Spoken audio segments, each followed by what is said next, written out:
नमस्कार, आपका अपने यूट्यूब चैनल सत्य खोज पर स्वागत है। मैं हूं नेहरा। आज एक बार फिर से हमारे साथ डॉक्टर फयाज अहमद फैजी जुड़े हैं।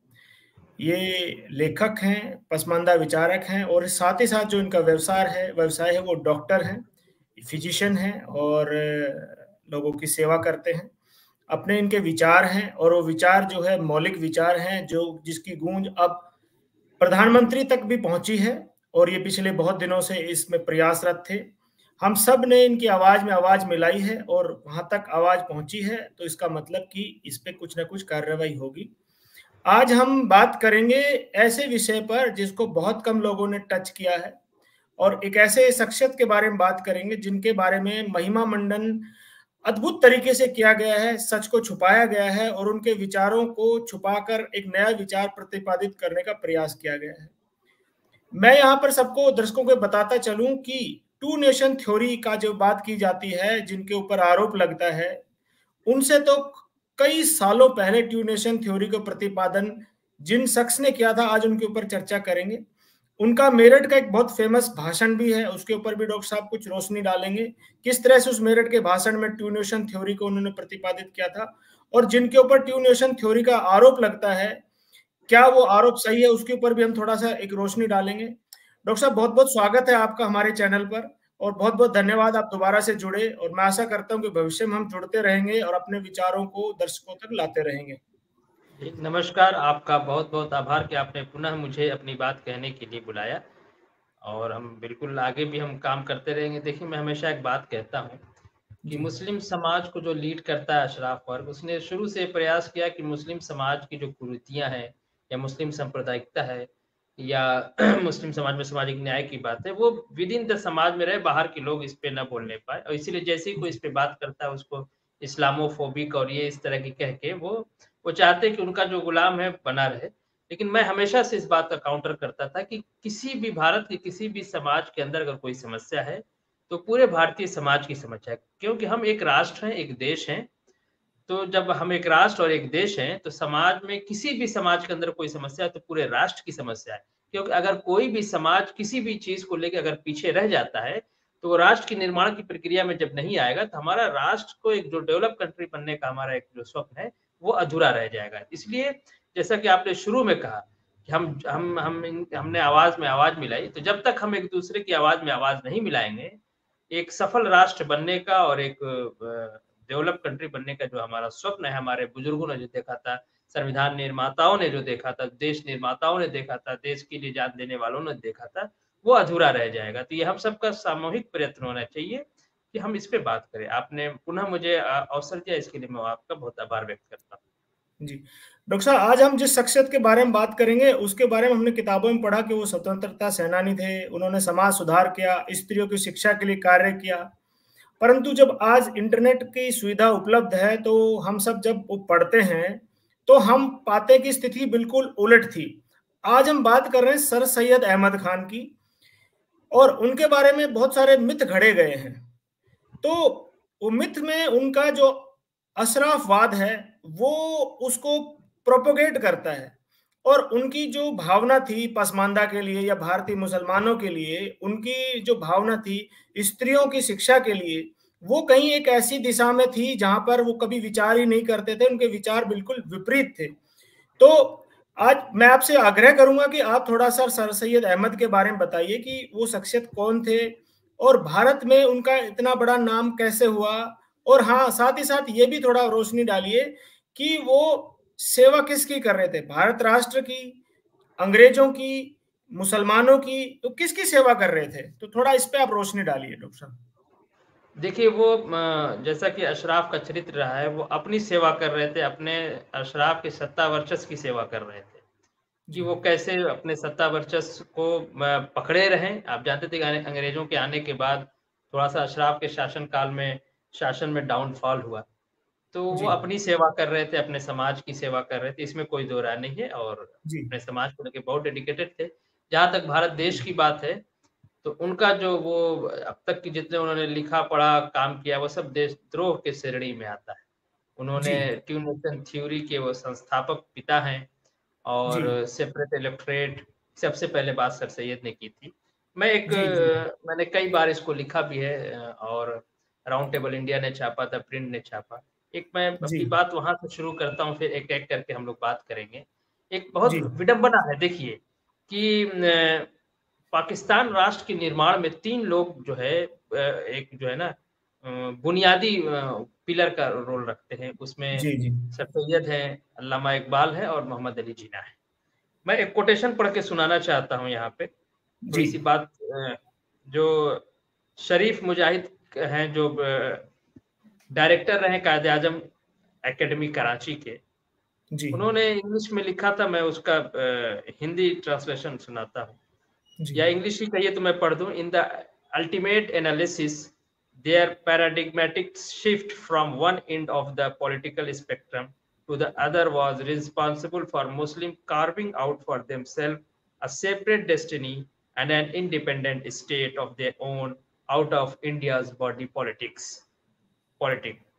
They were Sir Syed Ahmad Khan, Allama Iqbal, and Qaid-e-Azam Jinnah. Jinnah became the founding father of Pakistan, Iqbal the poet, philosopher, and ideologue, and Sir Syed, though hardly perceptible at the time, the founder of Muslim nationalism. इसको जी हिंदी में अगर कहें कि अंतिम विश्लेषण में, वो एक जगह से मैंने कोटेशन निकाला है। जी राजनीतिक स्पेक्ट्रम के एक छोर से दूसरे छोर तक उनका प्रतिमानात्मक बदलाव मुसलमानों के लिए भारत की राजनीति से बाहर अपने लिए एक अलग नियति और एक स्वतंत्र राष्ट्र बनाने के लिए जिम्मेदार था। वे थे जी सर सैयद अहमद खान, अल्लामा इकबाल, कायदे आजम जिन्ना। जिन्ना पाकिस्तान के संस्थापक बने, इकबाल कवि, दार्शनिक और विचारक बने, और सर सैयद हालांकि उस समय मुश्किल से लोग जानते, मुस्लिम राष्ट्रवाद के संस्थापक बने। तो ये जी 3 जी लोग जो है पाकिस्तान, आज पाकिस्तान में चले जाइए, जो भारत के अंदर सर सैयद का बर्थडे होता है जिस दिन, आप उस दिन देखिए तो वहां उनको जो है सर सैयद को किस रूप में किया जाता है, वहां उनको जो है पाकिस्तान के फाउंडिंग फादर के रूप में, वो विचार जो टू नेशन थ्योरी का विचार था, या पाकिस्तान तहरीक का जो विचार, उसके जनक के रूप में उनको मनाया जाता है। और वो मुस्लिम कौम का मसीहा के रूप में और राष्ट्रपिता का दर्जा देकर उनका महिमा किया, सेम उसी टाइम पे। यानी वही 17 अक्टूबर के दिन भारत के अंदर देखिए, जब हम उनको पाकिस्तान का जनक कहते हैं, या जो है कौम का मसीहा कहते हैं, पाकिस्तानी राष्ट्रपिता का दर्जा देके वहां जब उनको वो किया जाता है, ये सब बातें जो है ना आप वहां की लिखत पढ़त पे अखबारों में आपको मिलेगी। ठीक जी उसी समय उनको भारत में राष्ट्रवादी, देशभक्त, हिंदू मुस्लिम एकता के प्रतीक, लोकतंत्र की आवाज और शिक्षाविद कह के महिमा मंडन, मतलब दोनों ना रात और दिन की तरह है। अगर जैसे रात और दिन एक साथ नहीं हो सकते हैं, या तो दिन होगा या जी रात होगा।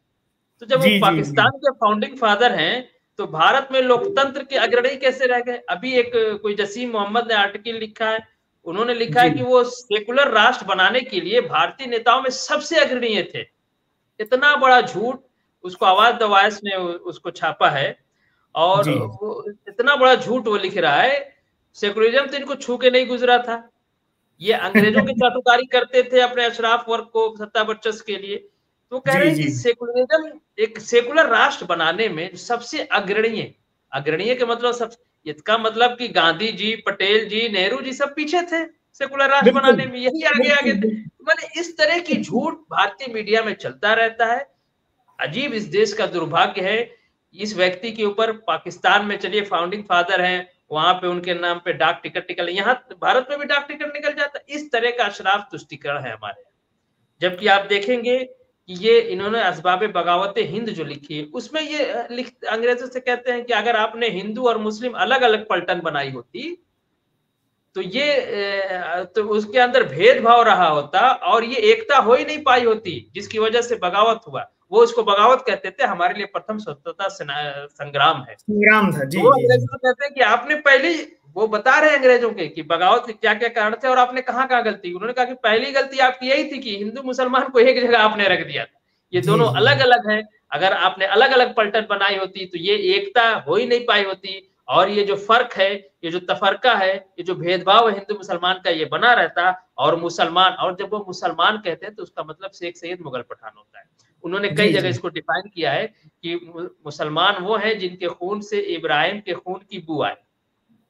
अब इब्राहिम तो अलैहिस्सलाम जो है अरब के थे, मैं फैयाज अहमद फैजी हूँ, मेरे अंदर से तो गया प्रसाद, सया प्रसाद, शंकर विष्णु का जो है खुशबू आएगी। हमारे खुशबू तो बाप आएगी, दादा यही के थे, यही है के ना। थे, बिल्कुल बिल्कुल। बौद्ध रहे होंगे, हिंदू रहे होंगे, या जो है जैन रहे होंगे, जो यहाँ का इंडिजिनस है, इसी या इसी मिट्टी चरवाका में की पैदा तरह हुए हैं नास्तिक रहे सब। होंगे, या बिल्कुल चरवाका की बिल्कुल तरह नास्तिक रहे होंगे, या प्रकृति बिल्कुल। जो भी होंगे, गया प्रसाद श्यामा प्रसाद ही रहे होंगे, जी जी इब्राहिम जी। तो होंगे नहीं। तो उन्होंने डिफाइन भी किया है कि मुसलमान कौन है। तो कह रहे हैं कि और पलटने अलग अलग बनी होती तो जो मुसलमान पलटन थी उसको जो है ये गाय के गोश्त की चर्बी वाली काटने में, कारतूस काटने में कोई प्रॉब्लम नहीं होती, और ये बगावत ही नहीं हुई होती। जी और जी। उनको हिंदू मुस्लिम एकता का बहुत बड़ा एडवोकेट बना के भारत में पेश किया। इतना बड़ा झूठ, और ये चल रहा है, और ये भारत के सरकार से अशराफ वर्ग डाक टिकट भी जारी करवा लेता है। दूसरा जो है आपने देखा, इन्होंने साफ लिखा है, देखिए ये हिंदू को और पसमानदा को अंग्रेजों को ये बता रहे थे कि देखिए ये मुसलमानों ने नहीं बगावत किया है आपके खिलाफ, ये जो हिंदू हैं और ये जो पसमानदा है, और वो पसमानदा जातियों का नाम लेके कहते हैं। और विशेष रूप से उस वक्त जो फ्रीडम फाइटिंग में आप जानते हैं कि बुनकर कन्वर्टेड बुनकर हुए का और बड़ी जुलाहे का बड़ी नाम संख्या लेते में हैं जी। कन्वर्टेड हुए, जिसको फारसी में अशराफ अपनी भाषा में जुल्हा कहता था, उन्होंने जी जी बज़्ज़ात कहा है, बज़्ज़ात जुल्हे। देखिए जैसे मैं बातचीत में किसी से गुस्सा हूं तो गाली दें तो एक बात समझ में आती है, हालांकि ये भी अशोभनीय और असभ्य बात है कि आप बातचीत में भी किसी को गाली दें, जी। लेकिन गाली का लिखना ये बताता है कि आपके दिल में उस पर्टिकुलर उस समाज के लिए कितनी नफरत भरी है।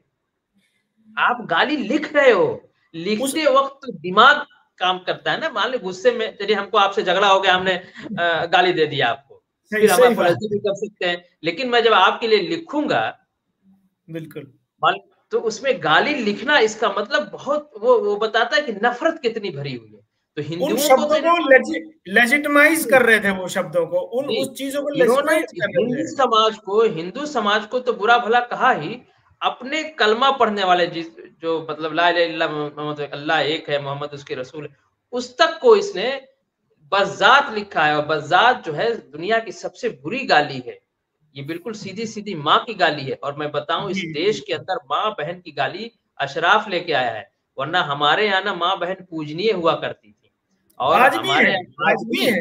आज भी बिल्कुल हिंदू समाज को देखिए और पसमानदा समाज को देखिए, वो माँ की गाली, बहन की गाली देने से गुरेज करता है। हालांकि बिल्कुल। अशराफवाद के असर में उसके अंदर वो चढ़ गया है, लेकिन हम्म। अशराफ की महफिल में आप जाएंगे तो वो माँ की गाली खटाखट देते हैं। और आप थोड़ा सा बड़े में मुस्लिम माशरे में चले जाइए, मुस्लिम समाज में तो माँ की गाली, बहन की गाली फटाफट देते हैं। देखिए पसमानदा भी देता उनके है क्योंकि वो उनके अशराफ वर्ग से हाँ, दिया डॉक्टर है। साहब, तो उनके ये समाज में और हमारे समाज में बहुत अंतर था। अरब के समाज में परिवार को वो महत्व नहीं है। आज भी हम जो भारत बचा हुआ है, वो परिवार की इकाई और एक समाज का आधारभूत ढांचा इस वजह से बचा हुआ है। फिर वो अशराफ में हो, या फिर वो हिंदू समाज में हो, या वे जैन बौद्ध में समाज में हो, तो जो परिवार है उसको देखिए महत्व उनका दिया जाता अरबी, ये कल्चर का डिफरेंस है। उनका अरबी ईरानी है। कल्चर था। उनके यहाँ तो जब तक खेमा नया नहीं बनता है, वो जब तक अपने बच्चे की शादी नहीं करते। और उनके यहाँ बहू पहले दिन से अलग खाना बनाती है। और ये आज हम्म। नहीं, ये हजारों साल पहले की बात बता रहा हूँ। जी जी हमारे जी। यहाँ आज भी न्यूक्लियर फैमिली होने के बाद भी अगर भाइयों की शादी होती है तो साल 2 साल तो बहुएं सब एक साथ रहती हैं आज एक भी। साथ रहते हैं, बिल्कुल बिल्कुल। तो हमारे यहाँ संयुक्त परिवार का कल्चर था, और उनके यहाँ अशराफ के यहाँ, अरब ईरान के लोगों के यहाँ वो पहले दिन से अलग खेमा बनाते थे, वो टेंट लगाते थे, ये हमारे जी बच्चे जी। का है, उसकी दुल्हन उसी में रहेगी, वो पहले दिन से अलग रहते थे। मुझे इसमें कोई गलत अच्छी की बात मैं नहीं कर रहा हूँ, अपना अपना कल्चर है, अपना अपना समाज, अपना अपना तरीका है, अपना बिल्कुल। अपना कल्चर है। लेकिन वो कल्चर जबरदस्ती जब आप हमारे ऊपर थोपते हैं तो फिर हमें दिक्कत होती है, हमें प्रॉब्लम होती है। तो सर जी जी। सैयद ने गाली दिया और बताया कि बज़्ज़ात जुलाहे जो सबसे आगे आगे थे, इनका तार टूट गया। मतलब ये मुहावरे को यूज करते हैं कि पूरे देश में ये एक तार की तरह लड़ रहे थे अंग्रेजों के खिलाफ। और उसमें तो ये बज़्ज़ात जुलाहों का उन्होंने ये बताया कि देखिए जो मुसलमान हैं, जो राजा मुसलमान, एलीट मुसलमान, अशराफ मुसलमान, मुसलमान के नजदीक उनके क्या है, हमने शेख सैयद मुगल पठान बताया, वो जी। आपके खिलाफ नहीं है कंपनी बहादुर।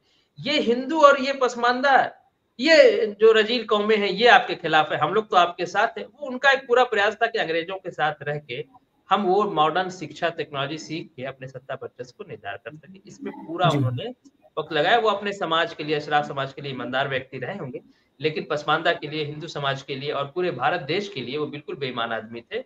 और उन्होंने इस देश के खिलाफ काम किया, एक ऐसा बीज बो के गए जिसके ऊपर आज देश 3 टुकड़े में बसा हुआ है। और बहुत दुख होता है कि उनके नाम पे सरकार डाक टिकट निकालती है जश्न की तरह। अच्छा देखिए, ये अशराफ वर्ग मोहम्मद सल्लल्लाहु अलैहि वसल्लम की जयंती मनाने को हराम कहता है। अशराफ वर्ग का एक बहुत बड़ा तबका जो वहाबी है या देवबंदी है, वो मोहम्मद साहब की जयंती मनाने को हराम कहता है और सर सैयद की जयंती खूब धूमधाम से मनाता है। फोटो में लगाता है। ये कैसा, मतलब इसको क्या कहते हैं, ढोंग। ये कैसा ढोंग चल रहा है। फोटो भी लगाता है। जी जी जी, पूरा एकदम सब। और सर सैयद डे और ये इस तरह की बात करना।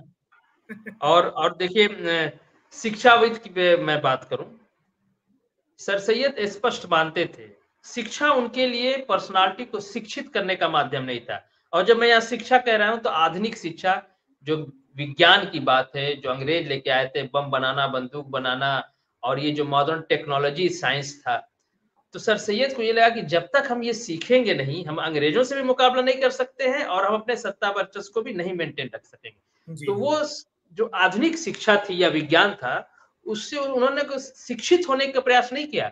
उन्होंने उसको एक जंग के मैदान में एक असलहा समझा, एक युद्ध का विपन समझा और उसको अपनाना। इसीलिए उन्होंने अशराफ मर्दों को एजुकेट करने की बात की, महिलाओं को नहीं।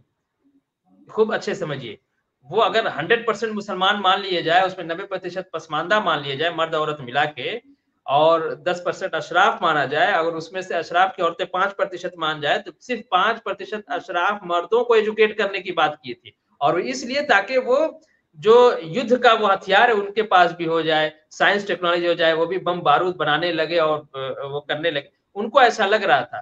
तो शिक्षा उनके नजदीक एक युद्धक हथियार के रूप में था। शिक्षा उनके नजदीक शिक्षित होने का माध्यम नहीं था। वरना अगर शिक्षित होने का माध्यम समझते तो अपने जो मेडिवल एज की शिक्षा थी उसको प्रायोरिटी देते। तो शिक्षा का दूसरा, वो महिलाओं में पसमानदा की तो बात ही आप छोड़ दीजिए।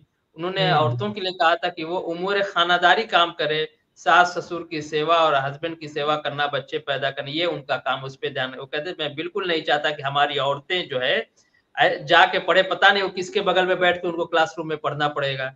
वो भी कहते मैं नहीं चाहता कि हमारे औरतें पढ़ लिख के जाके क्लर्क बने या पोस्ट ऑफिस में जाके ठप्पा लगाएं, है ना। वो चाहते हैं उनकी औरतें सिर्फ बच्चे पैदा करें और घर में जो भी घर का जो काम है वो करें, घर का जो काम है, जी जी, वो ही करें। अगर वो शिक्षा को, आधुनिक शिक्षा और विज्ञान को वो शिक्षा समझते तो महिलाओं को भी देते। ठीक है, पसमानदा से नफरत थी, पसमानदा पुरुष हो चाहे महिला, नहीं करते।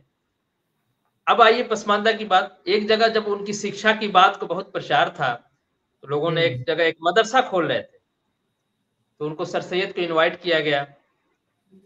और मदरसा नाम जरूर था, स्कूल टाइप का था, वहाँ अंग्रेजी साइंस सबकी पढ़ाने की बात थी। तो लोगों को लगा कि भाई यही सबसे ज्यादा बात कर रहे हैं साइंस टेक्नोलॉजी एजुकेशन की, इनको बुलाते हैं। और वो गए, वहाँ के गरीब लोग जो थे, पसमानदा समाज के, तो कसाई थे, बुनकर थे, इस तरह के लोग थे, दर्जी थे। उन लोगों ने भाई पता चला कि नहीं ये पैदल नहीं आएंगे, इनको टमटम भेजना पड़ेगा, तो मोटर कार इनके लिए भेजा गया। बताइए गरीब लोगों ने कैसे मोटर कार, चलो चीफ गेस्ट थे उनके लिए। एक लंबी कहानी है, प्रोफेसर मसूद आलम फलाही ने अपनी किताब हिंदुस्तान में जात पात और मुसलमान में लिखी है। वो वहां पहुंचते हो जाते ही देखते हैं, जब आवाम को देखते हैं तो गुस्सा हो जाते हैं कि मुझे कहाँ लेके आए। और गुस्से में वो तकरीर करते हैं, कहते हैं कि पूरी दुनिया में मुसलमानों में मेरे ऐसा कोई नहीं होगा जो अंग्रेजी तालीम की हिमायत करने वाला। लेकिन जिस तरह के बच्चे यहाँ इकट्ठा हैं और जिस तरह के लोगों को आप पढ़ाने के लिए मदरसा खोल रहे हो, मुझे नहीं लगता कि इनको मॉडर्न एजुकेशन, साइंस, टेक्नोलॉजी, अंग्रेजी पढ़ाना चाहिए। इनको बस नमाज रोजा पढ़ाना, वजू करने का तरीका बता दो, हिसाब किताब थोड़ा सा बता दो, ताकि इनके यहाँ जो है गुलामी कर सके। तो एक आदमी एक तरफ मॉडर्न एजुकेशन आधुनिक की बात करता है, एक समाज विशेष को जो मुस्लिम है, कलमा पढ़ने वाले, उनके लिए इस तरह का ख्याल रखता है। तो इससे आप अंदाजा लगा सकते हैं कि वो ढोंगी व्यक्ति था और उसने शिक्षा का सिर्फ जो है एक युद्ध के हथियार की तरह समझ के उन्होंने किया। ये शिक्षाविद का हो गया।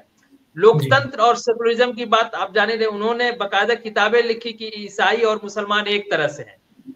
वो अंग्रेजों की चटुकारी कर रहे थे ना, वो दिखाना चाह रहे थे कि हम बिल्कुल आपकी तरह, हम भी वही किताब, वही अल्लाह को मानते हैं। ये उन्होंने एक छोटा सी किताबचा भी लिखा था, एक छोटा सा बुकलेट भी लिखा था। अहले किताब कहा जाता है सबको, तीनों को। हाँ हाँ, वो निकाल के वो एक अलग चीज है, कहीं ना कहीं से आदमी निकाल के उसको पॉलिशिंग करके अपनी नैरेटिव सेट करता है, आप जानते हैं।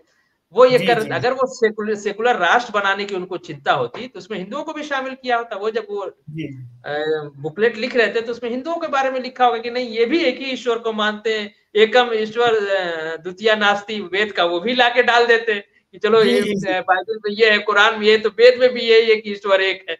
मतलब इस जी तरह की जी कुछ बात करते। तो इनका सेकुलरिज्म, ये भी झूठ बात है कि वो सेकुलर राष्ट्र के, और अगर थे तो क्या गांधी, नेहरू, पटेल और लाला लाजपत राय से आगे थे? ये कितनी बड़ी झूठ है। और देखिए इन्होंने असबाबे बगावते हिंद में लिखा है कि ये ईश्वर का रूप होता है राजा, और इसीलिए उसको जिल्ले इलाही कहते हैं।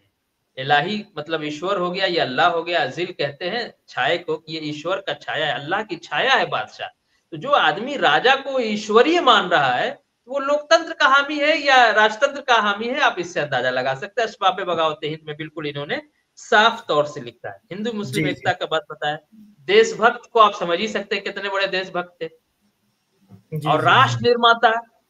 और इन्होंने इनके जो स्पीचेस हैं उसको तोड़ मरोड़ के तथ्यों के आधार पर, कोई समदानी है, शकील समदानी अलीगढ़ का प्रोफेसर, उसने अंग्रेजी में लिखा, उसी की कॉपी किया ये जसीम मोहम्मद ने हिंदी में कर दिया है। तो उसमें वो कह रहे हैं कि जो है कोई, मैं जब कौम कहता हूं इसका मतलब सिर्फ मुसलमान नहीं होते हैं, इसका मतलब पूरे देश के लोग होते हैं, हर समाज का। ये झूठी बात।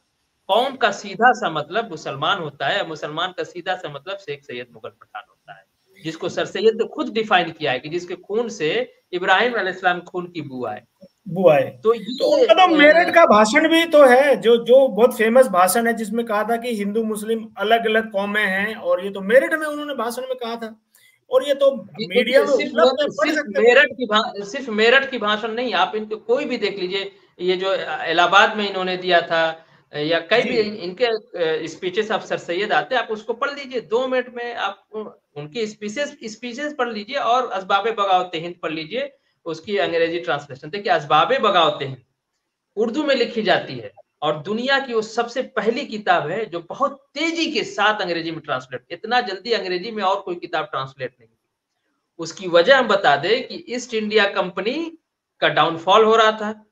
जी जी उसके बाद से आप जानते हैं कि डायरेक्ट भारत जो है ना ब्रिटिश राज के अंतर्गत आ गया। उससे पहले कंपनी राज हुआ करती थी, कंपनी कंपनी राज चलाती करती थी। है। जी जी तो वहां पे ये दिखाना था कि कंपनी फेल्योर है, और इस वजह से वहां अंग्रेज का मतलब, जब कंपनी हुकूमत कर रही थी तो ताकि वहां के इंग्लैंड के पार्लियामेंट में दिखाना था। तो असबाब बगावत हिंद अंग्रेजों की चाटुकारी में लिखी गई है, वो बताने के लिए अंग्रेज कितने महान है और ये गलतियां किया है कंपनी ने, इस वजह से आपकी सरकार चली गई। अब आप उसमें, उन्होंने असबाब बगावत हिंद इतनी गंदी किताब है, आप उसमें जाएंगे, मुझे सुना कि वो जसीम मोहम्मद जिसकी मैं बात कर रहा हूँ उसने शायद इसको ट्रांसलेट भी किया है। उसमें उन्होंने बताया है कि आपको मुसलमानों को जोड़ने के लिए, वो चूंकि राजा नवाब जमींदार रहे तो आपको उनको इनाम देना चाहिए, आपको उनको जागीरदार देनी चाहिए, उससे वो जुड़े होते तो ये बवाल ही नहीं हो। जब शासक वर्ग आपसे मुसलमान जुड़ा होता तो नीचे के मुसलमान बगावत ही नहीं कर। पूरा समझाया है अंग्रेजों को उसमें मतलब आप पढ़ेंगे तो आपको हंसी भी आएगी, गुस्सा भी आएगा। वैसे आदमी का हर साल 17 अक्टूबर को झंडा निकाल लिया जाता है। ये वो कौम जो मोहम्मद सल्लल्लाहु अलैहि वसल्लम का झंडा नहीं निकालती, अपने नबी का, सर सैयद का झंडा निकाल के, और एक साथ मतलब पाकिस्तान के लोग सोचते होंगे, देखते होंगे जब हमें सर सैयद का बर्थडे सेलिब्रेट करते, कितना मजाक उड़ाते होंगे, कितना मूर्ख समझते होंगे कि बताओ इनके पास, इनके ना गांधी नेहरू कोई आइकन ही नहीं है। और ये सेकुलरिज्म का भी सर सैयद को बता रहे हैं, हिंदू मुस्लिम एकता भी सर सैयद को बता रहे हैं, लोकतंत्र का संस्थापक भी सर सैयद। वो हंसते होंगे, क्या वाह भारत के पास ऐसा कोई वाह नहीं है? क्या उनके पास कोई ऐसी विभूति ही नहीं है? मजबूरी में वो हमारे उद्धारक को अपना बता के अपनी महिमा कर। क्या भारत इतना कमजोर है? हमारे पास तो एक से एक विभूतियां रही हैं। डॉक्टर देखिए साहब, ये मैं बहुत आपकी बात सीरियस को सीरियस मैं पूरी बात कर लूं, ये बहुत जी जी सीरियस इशू है। हम्म, पाकिस्तानी थूकते होंगे हमारे इस कृत्य पे। क्या हमारे पास और कोई नहीं है? वो कहते हैं कि बताओ इनके पास कोई नहीं है, ये हमारा लेके ढो रहे हैं।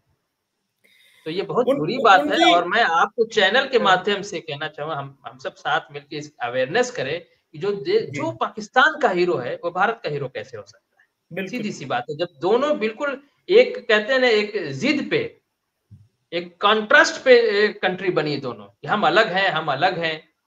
उसके ये बात अलग है कि पसमानदा ने मुस्लिम लीग को 1946 के इलेक्शन में हराया, वोट देने का राइट न होने के बाद भी, वो एक अलग कहानी, उस पर हम फिर कभी बात करेंगे। लेकिन जी उन्होंने जी। पूरा प्रयास किया। जब कंट्रास्ट पे आपने जिद पे बनाया है, तो जो वहां का हीरो है यहाँ का हीरो हो ही नहीं सकता।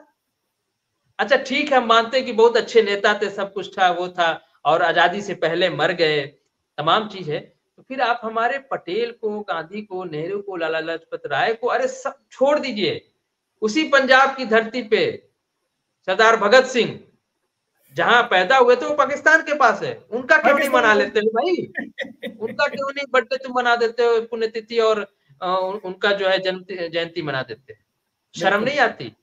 तो देखिए, वो होशियार लोग हैं, बेवकूफ हम लोग हैं। और हमारे दादा एक बात कहते थे कि जब तक गांव में बेवकूफ लोग जिंदा है, अकलमंद खाए बिना नहीं मरेगा। तो ये हम बेवकूफ लोग हैं, हमें आसानी से बेवकूफ, इस देश में, देश के हिंदुओं को, इस देश के पसमानदा को बेवकूफ बनाना सबसे आसान है। सीधे साधे लोग रहते हैं, कुछ भी आके कह दो तुरंत मान लेते हैं। जी, वेरीफाई आप नहीं कुछ कह करते रहे लोग। जी। मैं डॉक्टर साहब आपकी बात को सप्लीमेंट कर रहा था, क्योंकि हमको ये जो 3 लोग हैं, सर सैयद अहमद खान, अल्लामा इकबाल और जिन्ना, तीनों को हीरो बनाया हमारी कांग्रेस पार्टी ने। मैं किसी पार्टी का वो नहीं कर रहा हूं, लेकिन आज भी राहुल गांधी जो पार्टी के सर्वे सर्वा कहते हैं जिन्ना सेकुलर थे। तो एक विचारधारा जो पिछले 65 साल से 60-65 साल जिस पार्टी का राज रहा, तो आप सोचिए उसकी विचारधारा पूरे देश में थोपी गई, उन्होंने उसको हीरो बनाया। और दुर्भाग्य है कि जिन्ना की फोटो आज भी अलीगढ़ मुस्लिम यूनिवर्सिटी में लगी हुई है। अगर कोई समझदार प्रधानमंत्री होता तो पहला बुलडोजर भारत का, स्वतंत्र भारत का, अलीगढ़ मुस्लिम यूनिवर्सिटी पर चलता। उसने वो सब अत्याचार किए, कभी भी पसमानदाओं को एडमिशन नहीं मिला, दूसरे उनके लिए ही रिजर्व रहा। आज भी शायद पसमानदा को वहां पर अब तो शायद मिलने लगा होगा, मुझे डिटेल पूरी नहीं पता है अलीगढ़ मुस्लिम यूनिवर्सिटी, आप बता सकते हैं उसमें। लेकिन वहां पर रिजर्व सिर्फ और सिर्फ, अच्छा, जिसको भी अलीगढ़ मुस्लिम यूनिवर्सिटी से पास होता था उसको नौकरी सीधे पाकिस्तान में मिलती थी। जिस सर सैयद अहमद खान ने अलीगढ़ मुस्लिम यूनिवर्सिटी को स्थापित किया, उसके बाद जिन्ना की वहां फोटो लगी है, और उसके बाद उसमें जिन्ना ने कहा था कि ये मेरा शस्त्रागार है और यहाँ से मुझे, और एक बहुत फेमस है कि पाकिस्तान तो अलीगढ़ के लोंडों की शरारत है। जब ऐसी चीजें भारत में कही जाती हैं, उसका विरोध ना करके उसको सेलिब्रेट किया जाता है, तो ये बड़ा दुर्भाग्य की बात है। ये हम सब के लिए दुर्भाग्य की बात है। परंतु अब सोशल मीडिया का जमाना है, आप और हम दूर दूर बैठकर भी अपनी बातों को लोगों तक पहुंचा रहे हैं, और जो मिथ गढ़े गए हैं पिछले 60, 70, 75 सालों से, हम उसको तोड़ेंगे और लोगों को जो रियल हीरो उनकी सच्चाई सामने लाएंगे, और जो डमी हीरो हम पे थोपे गए हैं उनको ध्वस्त करके जनता को रियलिटी बताएंगे कि भाई ये हीरो नहीं है, ये देश के दुश्मन थे, ये मानवता के शत्रु थे। अगर भारत पाकिस्तान का बंटवारा नहीं होता तो लाखों लोग बेघर नहीं होते।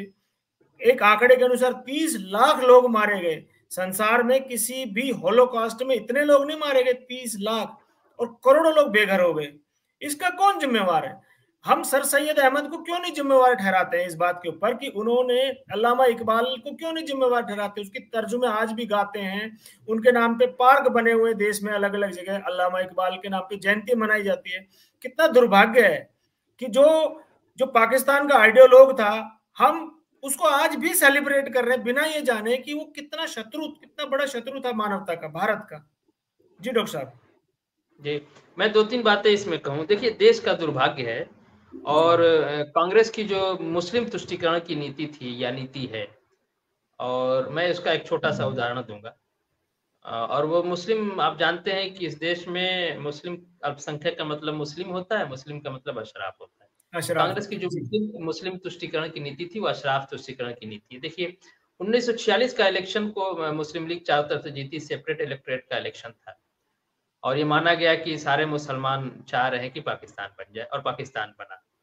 लेकिन उसी 1946 के इलेक्शन में आसिम बिहारी के नेतृत्व में जो जमात उल मोमिनीन थी, या जिसको अंग्रेजी में मोमिन कॉन्फ्रेंस कहा गया, आप जानते हैं कि उस वक्त सेपरेट इलेक्टोरेट भी था और एडल्ट फ्रेंचाइज नहीं था, यानी जो वयस्क मताधिकार जैसे आज है नहीं था।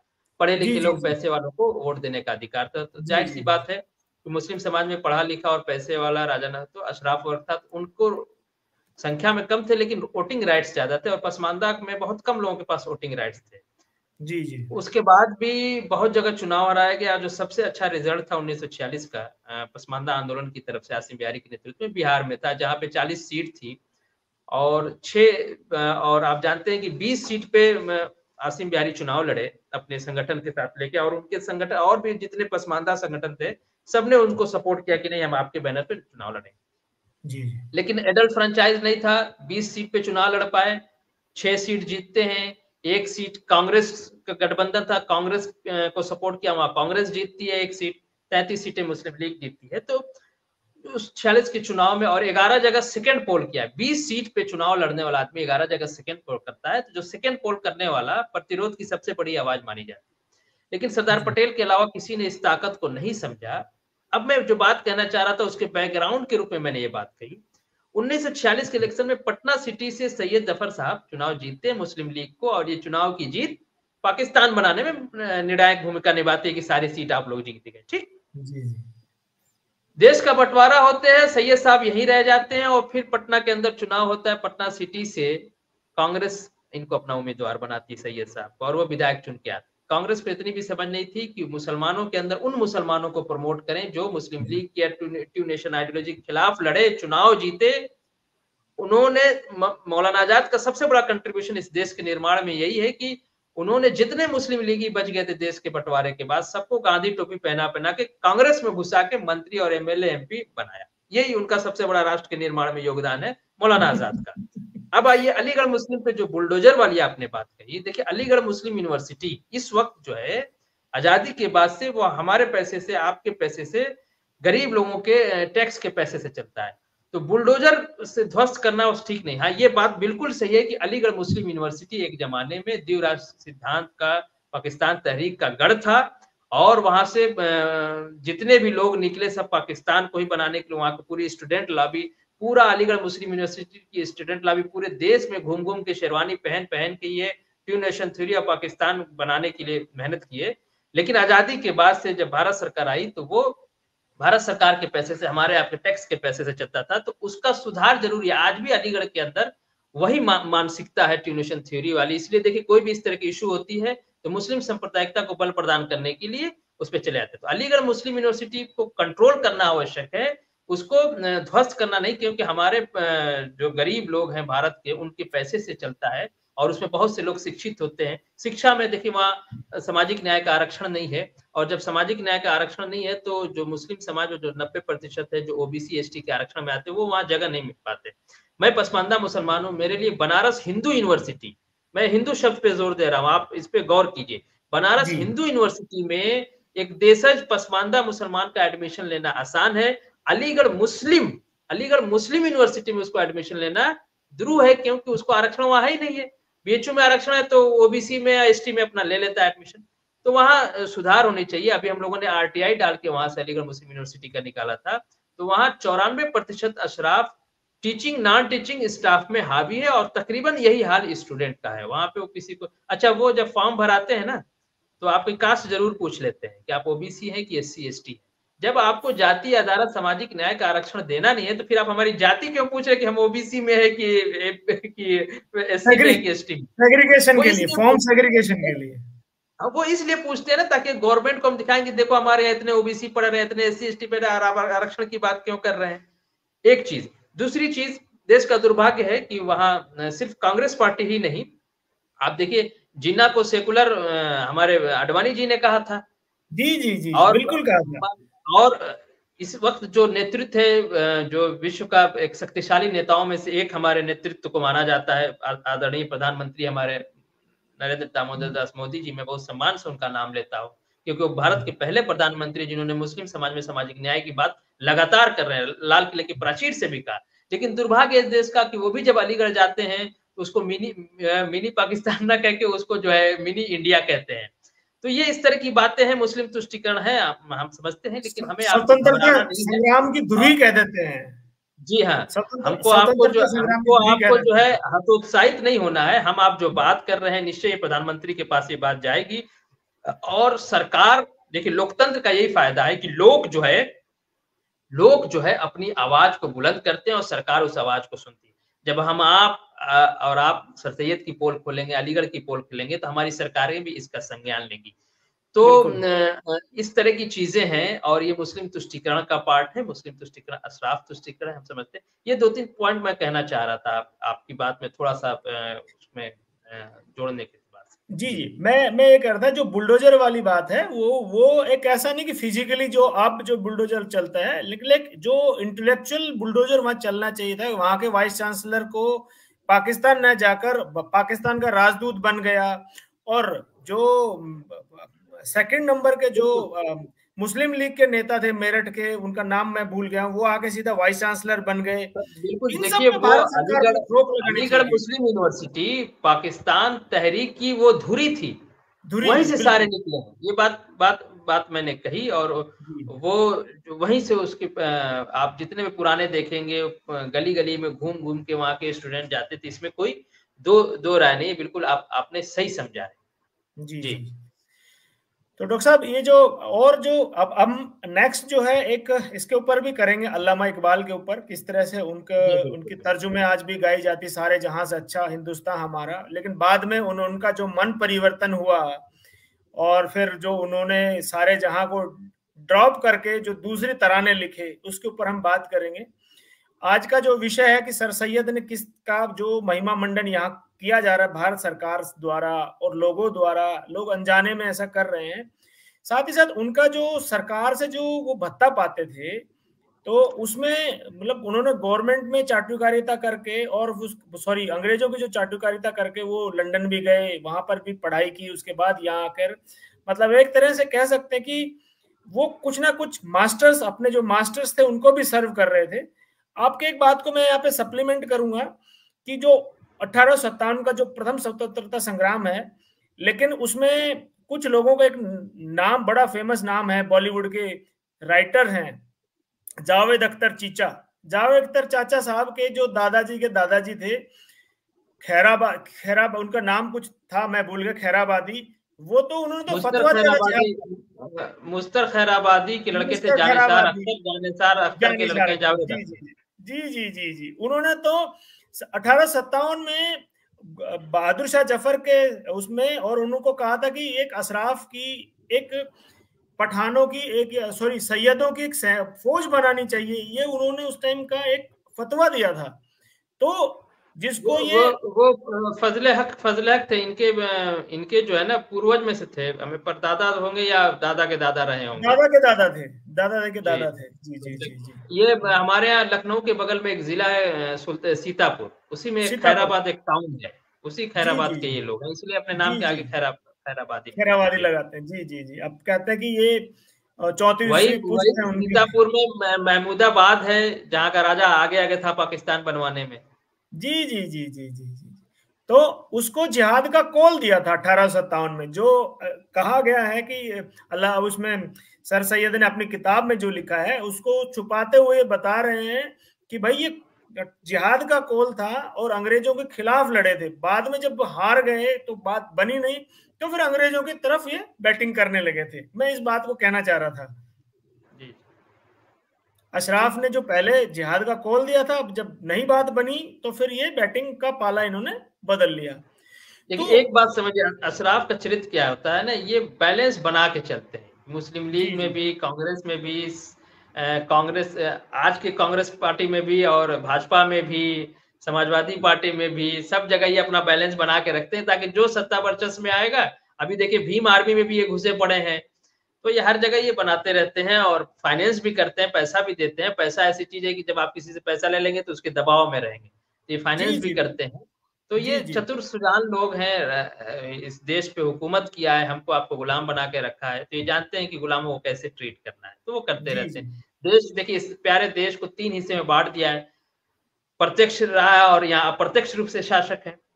जी, जी, मुस्लिम बिल्कुल। मैं तो अलीगढ़ मुस्लिम यूनिवर्सिटी को या जामिया मिल्लिया इस्लामिया को या मुस्लिम पर्सनल लॉ बोर्ड, वक्फ बोर्ड जितने हैं इस तरह की संस्था, मैं इनको छोटा-छोटा पाकिस्तान कहता हूँ। एक बड़ा पाकिस्तान इन लोगों ने ले रखा है, छोटे-छोटे पाकिस्तान यहाँ बना रखे हैं। उर्दू जी, बोर्ड जी, है, जी, मदरसा बोर्ड है, अलीगढ़ मुस्लिम यूनिवर्सिटी, जामिया मिल्लिया इस्लामिया। बताइए भारत सरकार का सोशल जस्टिस जो इतना बर्निंग चीज़ है, अगर बीएचयू अभी कह दे कि हम ओबीसी का आरक्षण रद्द कर रहे हैं, देखिए अभी कितना मारामारी देश में शुरू हो जाएगी। अलीगढ़ मुस्लिम यूनिवर्सिटी नहीं देता है, कोई वहाँ आवाज उठाने वाला नहीं है। अच्छा, जी एक जी तर्क ये देते हैं कि आपको ओबीसी एससी एसटी का आरक्षण लगाना था, आप दुनिया में जाके हर जगह लगाइए, आप अलीगढ़ को छोड़ दीजिए। क्यों छोड़ दे भाई अलीगढ़ को? वैसे ही बीएचयू वाले कहने लगे कि बीएचयू में से रिजर्वेशन हटा के दुनिया में हर जगह रिजर्वेशन लगा दिए।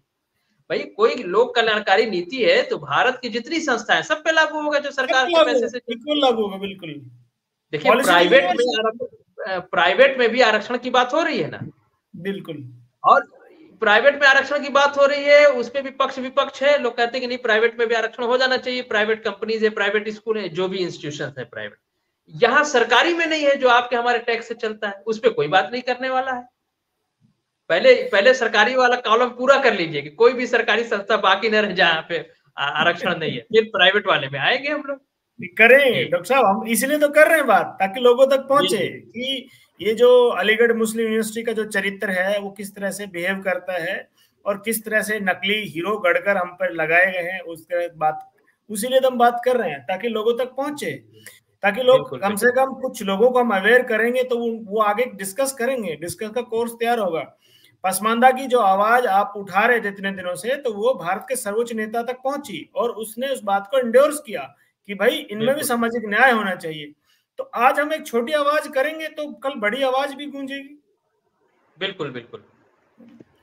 तो इनका जो लेगेसी थी वो किसने फॉलो किया आगे इसके बाद, जो सर सैयद अहमद की मृत्यु के बाद इनका जो, अशराफ वर्ग फॉलो करता है। आज भी देखिए हर साल उनका बर्थडे मनाना उनकी लिगेसी को, उनकी विचारधारा को जीवित रखने का प्रयास है। जी जी जी। तो अलीगढ़ मुस्लिम यूनिवर्सिटी के फाउंडर, और उसके बाद इनका एक और स्कूल या कॉलेज था। देखिए ये फाउंडर भी नहीं थे। अच्छा। इन्होंने एंग्लो ओरिएंटल कॉलेज बनाया था। अलीगढ़ मुस्लिम यूनिवर्सिटी बनने बनने से बहुत पहले वो मर चुके थे, ओ लेकिन उनके हो, नाम पे अच्छा। लोग ये कहते भाई फाउंडर वही थे। जैसे मालवीय जी ने अपनी जिंदगी में यूनिवर्सिटी बनाया था, जी जी ये जी, हाँ अलीगढ़ मालवीय यूनिवर्सिटी जी ने उनकी तो मरने के बिल्कुल। बहुत, हाँ बहुत बाद में बना है। एंग्लो ओरिएंटल कॉलेज थे, 1898 में मर चुके हैं। ओके। और ये उसके बाद यूनिवर्सिटी में एक्ट जो देखेंगे, गवर्नमेंट ऑफ इंडिया का जो यूनिवर्सिटी एक्ट है, मुझे जी एग्जैक्ट जी तारीख नहीं याद आ रही, आप देख लीजिए उससे पता चल जाएगा। जी जी जी जी। जी। ठीक है। तो डॉक्टर साहब, कोई कंक्लूडिंग रिमार्क्स, तो उसके बाद फिर हम इसको वाइंड अप करते हैं। नहीं बिल्कुल सही है, एक अच्छी परिचर्चा हुई और इस तरह से बात होनी चाहिए, और दिए से दिए जलना चाहिए, लोगों के सामने सच्चाई आई चाहिए। और देशभक्त और देशद्रोही का एक फर्क होना चाहिए, हमें समझना चाहिए कौन राष्ट्र निर्माता है और कौन राष्ट्र विध्वंसक है, इसको बिल्कुल समझना चाहिए। तो आपकी ये चर्चा इस कड़ी में एक कदम है, एक एक दीप से दीप जलाने वाली बात। जी जी। और हमें अपने रियल हीरोज को पहचानना चाहिए, जो डमी हीरो हम पे थोपे गए हैं उनको, उनके विचारों को ध्वस्त करके रियल हीरोज के विचारों को आगे बढ़ाना चाहिए, जिसके जो वो मतलब रियल हीरो उनको सेलिब्रेट करना चाहिए। भारत के ना हीरो थे, वो भारत के शत्रु थे, शत्रु हैं, और ताउम्र भारत के जो जितने बड़े जख्म उनके विचारों के बाद से लगे हैं वो बहुत गहरे हैं, उनको भरने में अभी और साल लगेंगे। लेकिन अगर हम उनकी जयंती को और उनको मनाते रहे तो वो जख्म रिश्ते रहेंगे।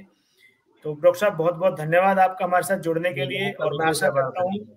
कि अल्लामा इकबाल के ऊपर हम फिर से जुड़ेंगे।